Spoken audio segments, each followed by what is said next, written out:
Okay, so we're at the point in the book where we need to talk about carbon dioxide emissions and methane emissions and talk about the greenhouse effect. It's a very long chapter, followed by another very long chapter about um, just the human causes and influences.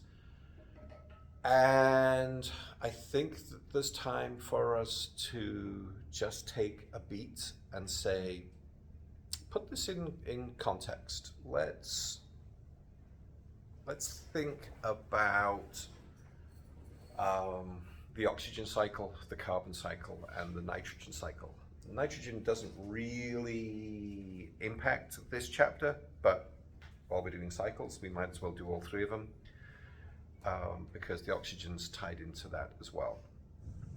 All right, one of the things that we did say at the end of Tuesday was we would show you what the infrared spectrum of carbon dioxide and methane and water vapor looks like. That these, without accepting water, that the carbon dioxide and methane are non-polar molecules. These should not have a significant infrared absorbance. But there's a couple of little anomalies that can twist it that way, and so they do have a spectrum. All right, first up, the infrared spectrum runs from about 4,000 to 400 wave numbers. This is a frequency scale. Remember, if you want to measure a wave, we have two ways of measuring. We could do frequency or we could do wavelength. This is a reciprocal centimeter. A wave number is a reciprocal centimeter. It's 1/centimeter. And so wavelength and frequency are a reciprocal relationship to each other. Frequency is the number of waves going past a frequency, a fixed point in space. Wavelength is the length of the wave.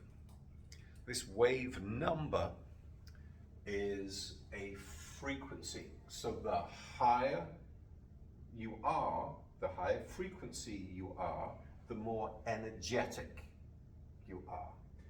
And water vapor has this very big absorbance right here. So this is a transmittance spectrum. So up at the top where the value is 1, that represents 100% of the light gets through. So at this region right here, water is not absorbing any light energy at all, but there's a great big palm print of absorbance right here at 3,600 wave numbers, and then there's a little bit extra over here.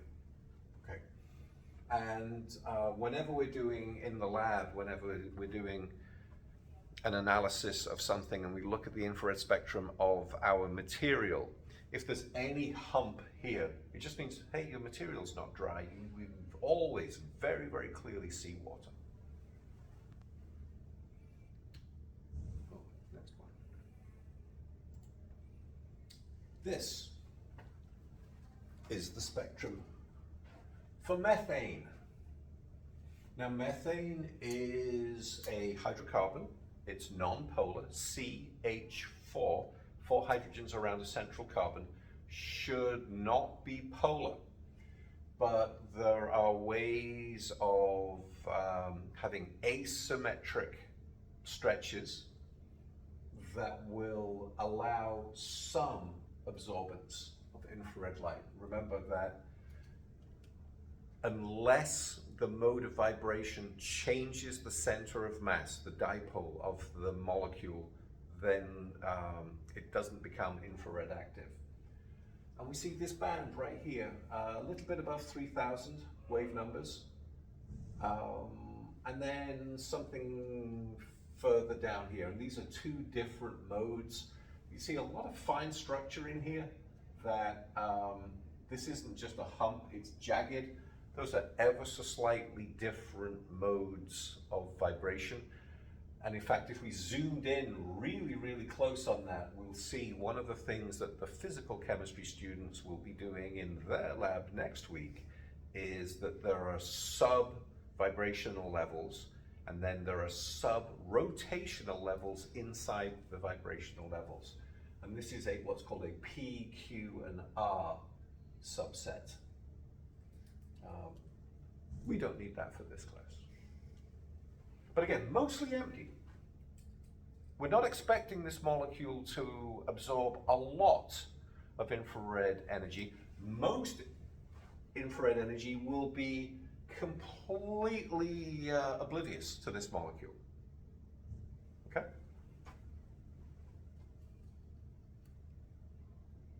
And then here's carbon dioxide.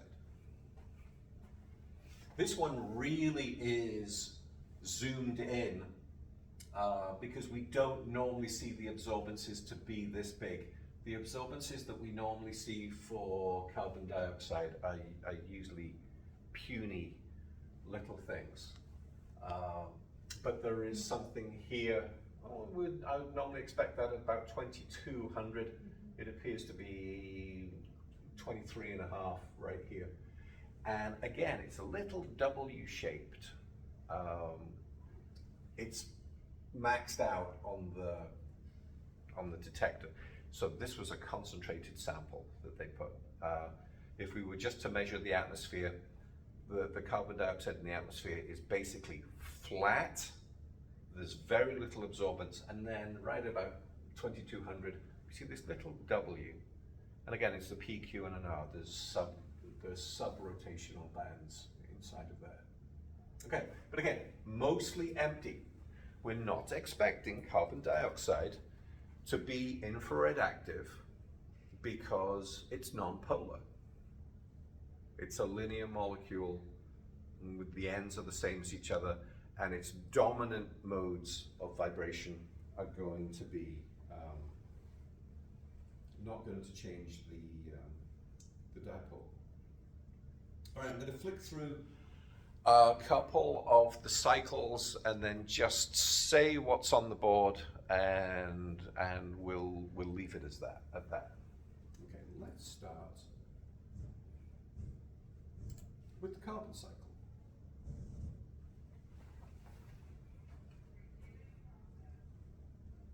I didn't find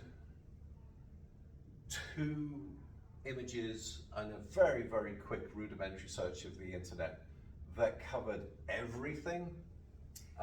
This one has lots of tags in it, so it looks like it describes most things, but then it turns out that each of these tags doesn't give us very much information at all.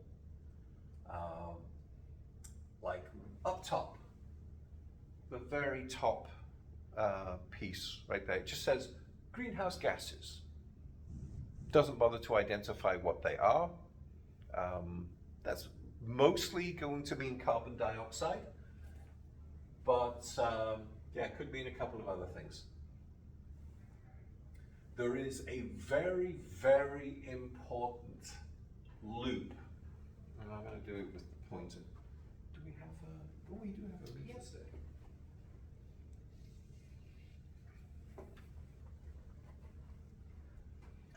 Is there an animal? Here are animals. Okay, I have another one to follow, because I think the other one might be a little bit better. There's a really important loop here, that the carbon dioxide that gets into the atmosphere, here's livestock, which includes, you know, animal life, just in general, agricultural activities. Animals breathe in oxygen, they consume sugars, and they breathe out carbon dioxide and water vapor. The carbon dioxide that they breathe out goes up into the pool of carbon dioxide that is in the atmosphere. That carbon dioxide that is in the atmosphere is then fixed, it would be this arrow right here, into green plant life by photosynthesis. And the forward reaction, which is C6H12O6, glucose, plus 6 O2s makes 6 CO2s plus 6 waters. And the reverse, 6 H2Os and 6 CO2s make a glucose and 6 oxygens. The difference between here is respiration, so there's a lung there in this little box. This is animal life breathing out the carbon dioxide and water that plants use to turn into glucose, that we then consume and turn around like that. So the plant world and the animal world live in perfect harmony. Complete balanced equation, perfect harmony. The missing key is sunlight is required for the photosynthesis to fix the carbon dioxide into glucose. We call the process of taking something from the gas world and locating it in a position as a solid. Also could be a liquid, but mostly as a solid. In the ground world, that's called fixation. So the carbon dioxide is fixed as, I'm saying glucose, but it's cellulose, any kind of plant sugar. Plants use sugar for structural purposes, and we consume it and we turn that into fuel. Okay. The plants can fix that carbon dioxide into biomass. So cellulose is a bunch of sugars stuck together that then form fibers. Fibers becomes biomass. You can build leaves and grass stalks and trees out of it. If that were to ever catch fire, a complete combustion is to take that biomass and turn it into carbon dioxide and water as the only products. That's what a complete combustion is. Okay, we do stuff that feeds into that. We grow plants on purpose. Stuff that we have absolutely no control over. Volcanoes. Volcanoes are intermittent, and they will put out small quantities of sulfur dioxide, nitrogen oxides, and carbon dioxides 1 year, and they do nothing for a decade, and then put out massive amounts some other time, plus particulate matter, which is going to be inorganic, but is going to have an effect of, if I can put that dust cloud in front of this sun, then I have an issue. Okay, because clouds and particulate matter are going to play an important role in this chapter in absorbing and reflecting the sun's energy. In fact, a great quantity. Go with about half. It's more likely 60% of the energy from the sun is reflected or repurposed in some way. Okay. Before there was life on the surface of the planet, we suspect that there was life on the surface of the oceans.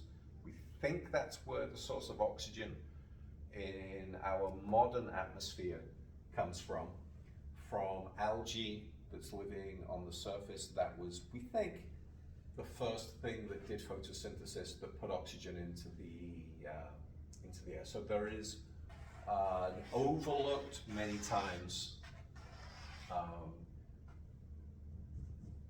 just straight photosynthesis right here. And then there are animals and there is sea life that will be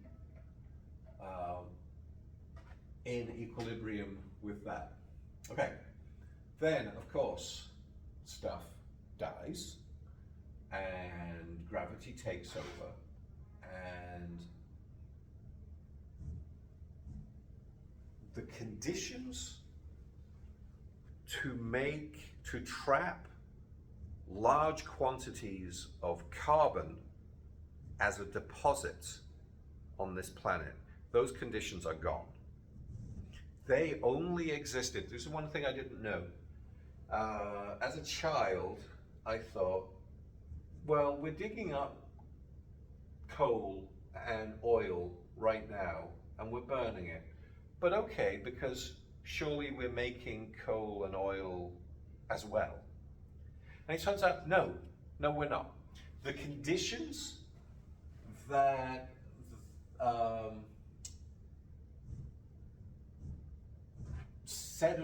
the sediment of carbon-containing material, dead animals, dead life,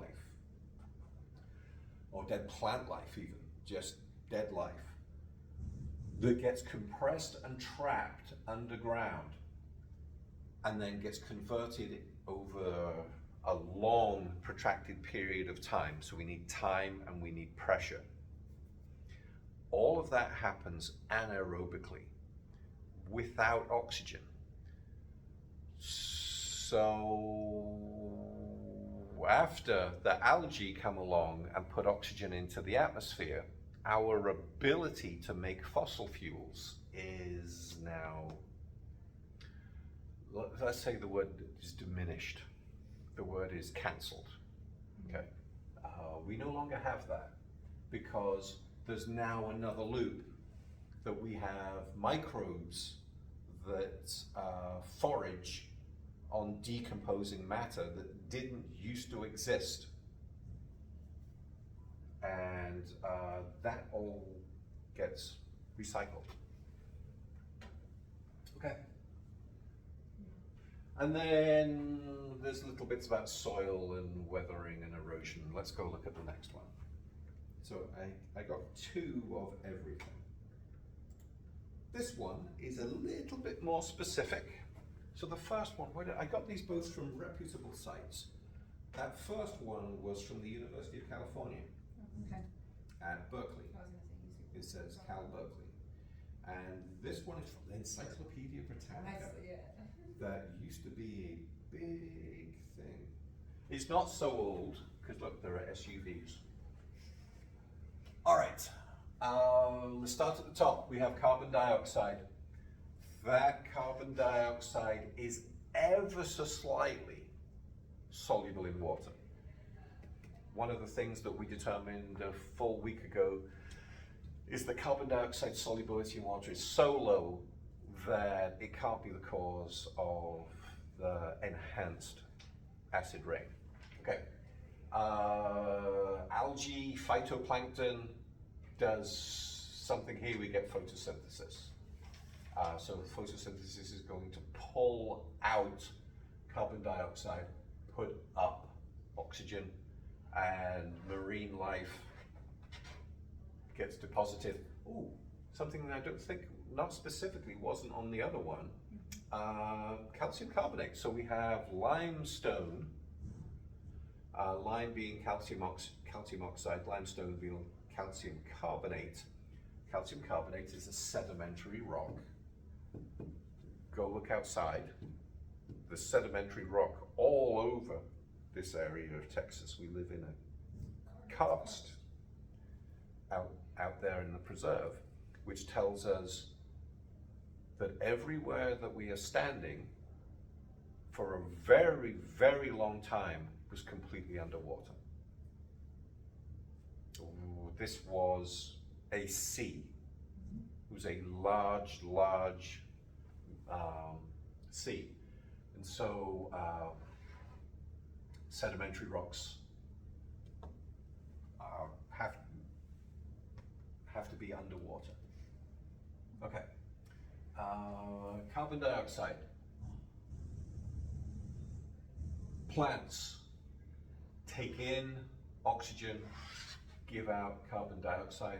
Animals take in oxygen, give out carbon dioxide. There's a nice little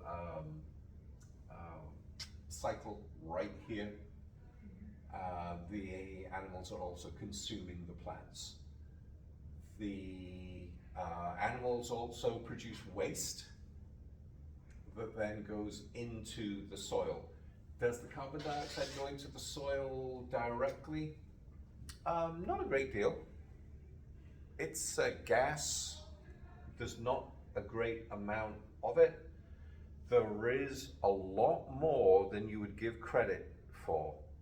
Inside soil, there is a lot of space for gas, so that if there's a microbe in there that has the potential to use nitrogen or carbon dioxide or sun or oxygen or something else, just because it's underground doesn't mean that it's necessarily deprived of what it needs. There is plenty of aeration pockets inside soil.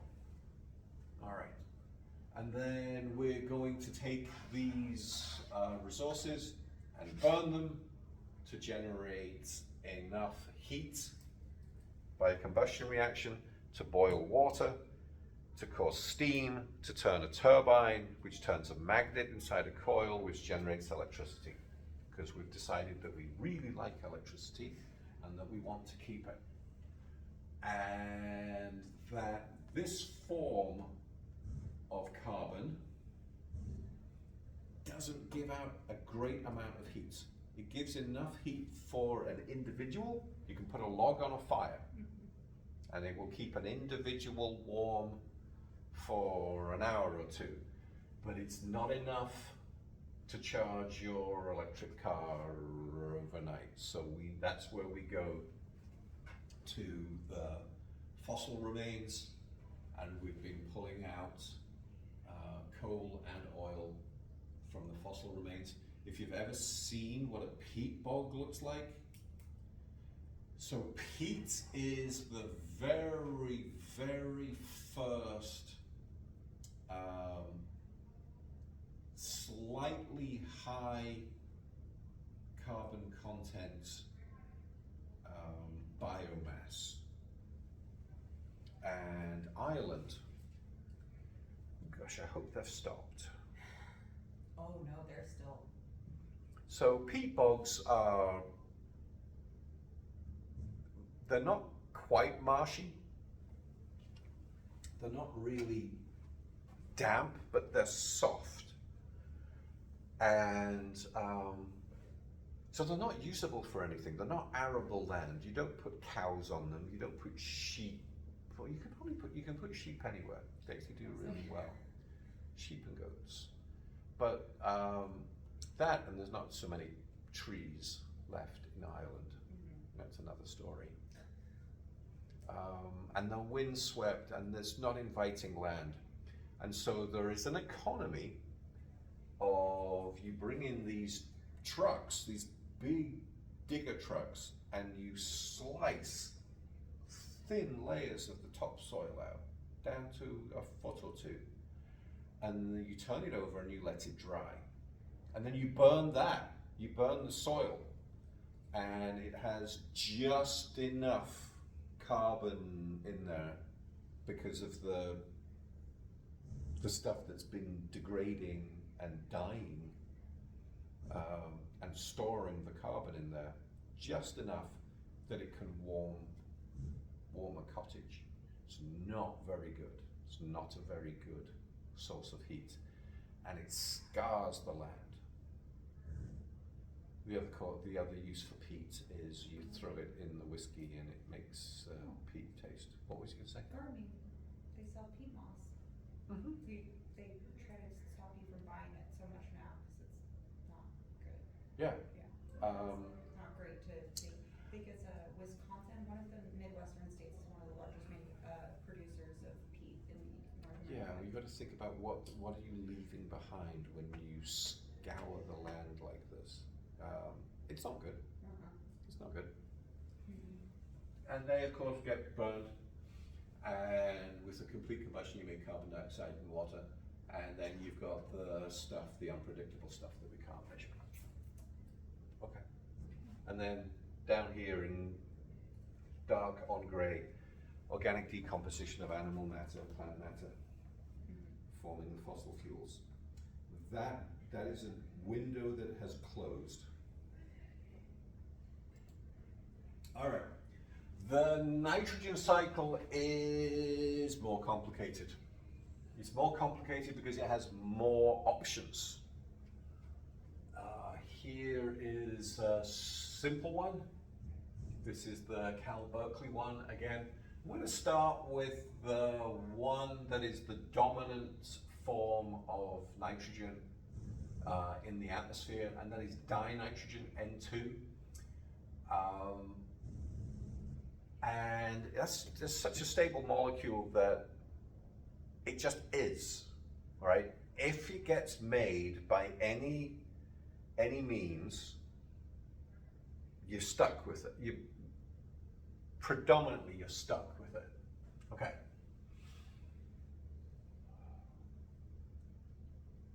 It doesn't dissolve in water. So this pathway down that says fixation, this has to happen under really strict terms. If that cloud is a lightning storm, then you can fix the nitrogen. But if it's just a rainstorm, no, you cannot. Because only a bolt of lightning is going to be enough to break the triple bond in that nitrogen right there. Because you make a nitrogen oxide of some description, and then that nitrogen oxide will be able to dissolve in water.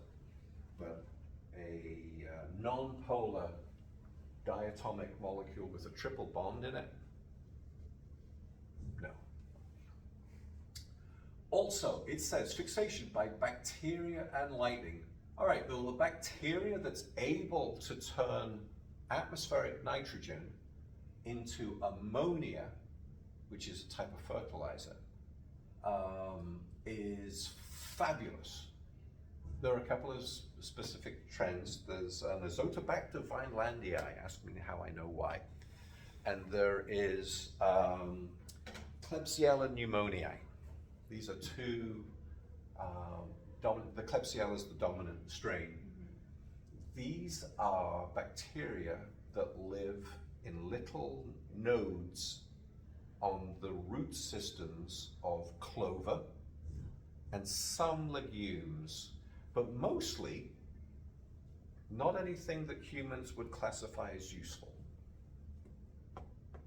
So they don't do it on corn or wheat, maize, or tomatoes, or spinach. They do it on clover, which we consider to be a weed. That's fine, because who was the guy in the 1600s that said crop rotation? You farm a field for one crop for 1 year, and then you farm it for a different crop the next year, and then you leave that field fallow, and you let the weeds grow. And he didn't know why, but he just knew that if you let the land rest for a while, when you come back, you get better crops, rather than just, I'm doing corn in this field this year, I'm doing corn in the field next year, and I'm going to do corn every year. You find out that your soil just gets stressed. Okay. So there are these little bacteria that will fix the nitrogen from its N2 form into ammonia. And then that ammonia is immediately incorporated into something like urea or some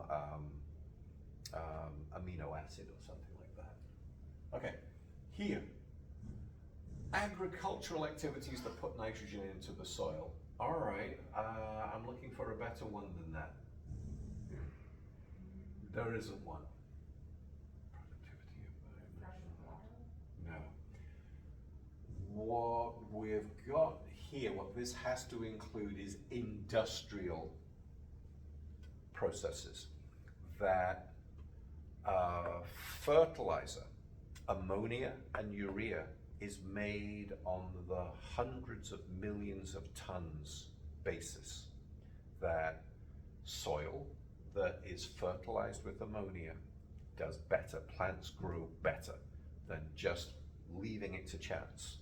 And so agriculture is a trillion dollar business. We don't leave things to chance. We can't control the weather, but we can control some aspects of what we can do. So there's a thing called the Born-Haber process. Oh, not wrong. Haber-Bosch. Same Fritz Haber, but a different guy now. Haber-Bosch that turns nitrogen and hydrogen gases into ammonia. But it's incredibly energy consumptive. You need to burn a lot of fossil fuels to make the energy that reaction costs. We've seen a couple of times that when we burn the fossil fuels to do stuff like make electricity for doing other things, that the nitrogen that is in the fuel or in the high combustion process, like a car's internal combustion engine, nitrogen oxides. Okay, so the nitrogen part right here goes up, but we also get the carbon dioxide or whatever that go into the greenhouse effect.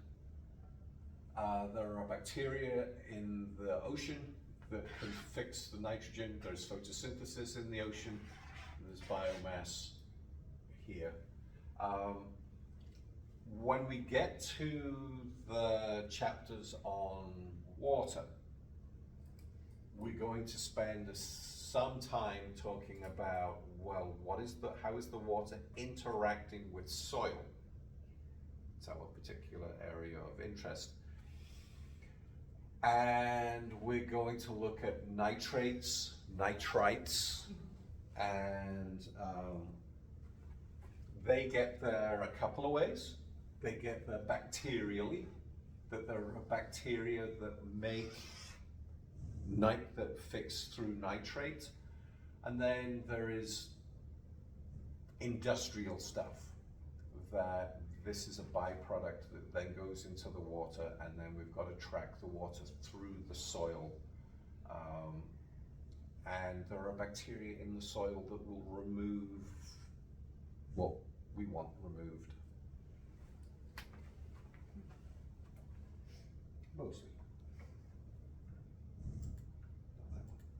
All right. Britannica does the same thing, a slightly different way.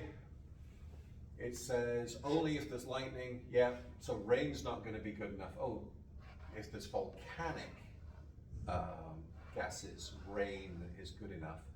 But just for the nitrogen itself, atmospheric dinitrogen, it will be fixed through down into ammonia. Through plants, here's a little shrub, and there's a nodule in the root that contain the nitrogen fixing bacteria in those root nodules. And the simplest case is to say, yep, that's its first port of call is an ammonia, and then biology will find a use for that. We have no mammal life, mammalian life doesn't have a metabolism for gaseous nitrogen. We breathe in the nitrogen, we breathe out the nitrogen. There's nothing that goes there, but there is a biological, so amino acids contain nitrogen. That's what the amine in amino nitrogen acid is. Those are the nitrogens. So anything that contains protein in the plant world that animals then live, that eat, we're going to have waste products from the animals that urine is not too far away removed from ammonia. If you've ever smelled a bottle of ammonia, you recognize what that smell is like. And then we have a very important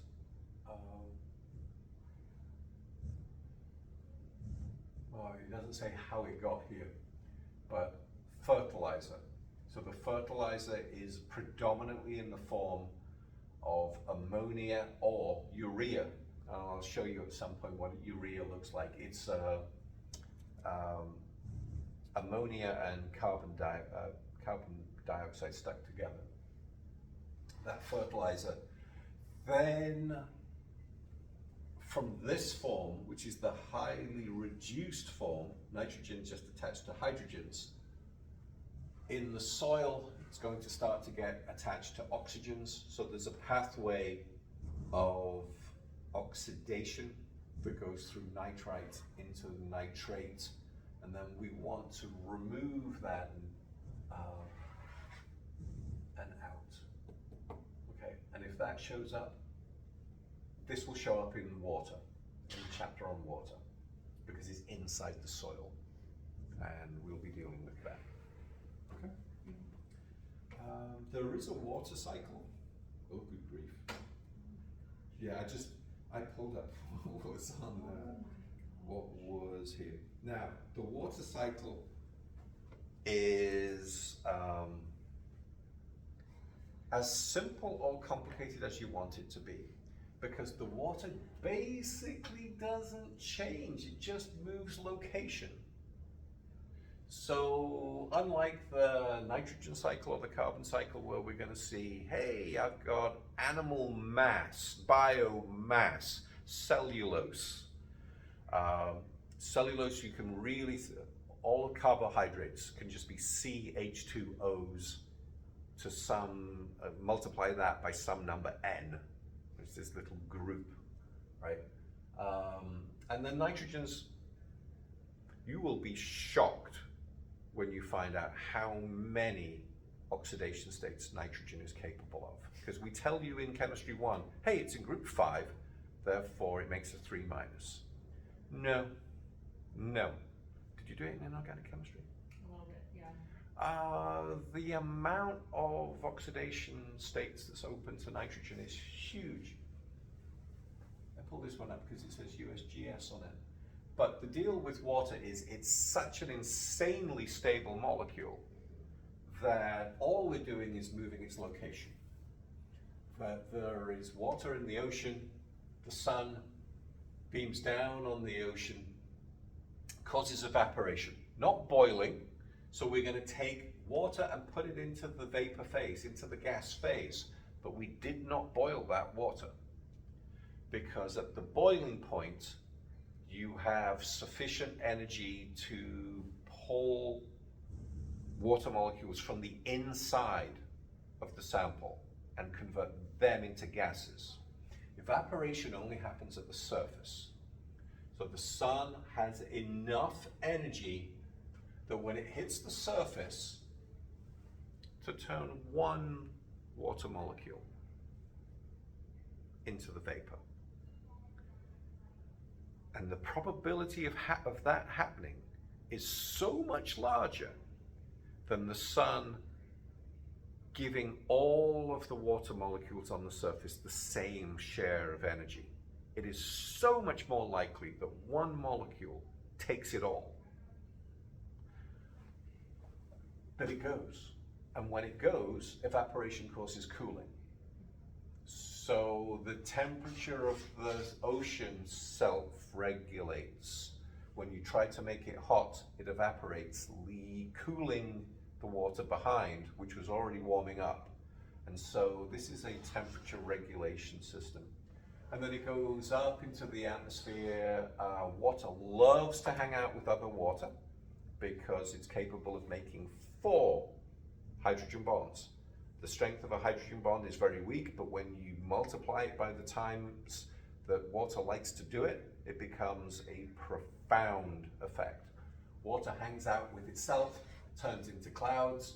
We saw a couple of days ago, those clouds are subject to wind.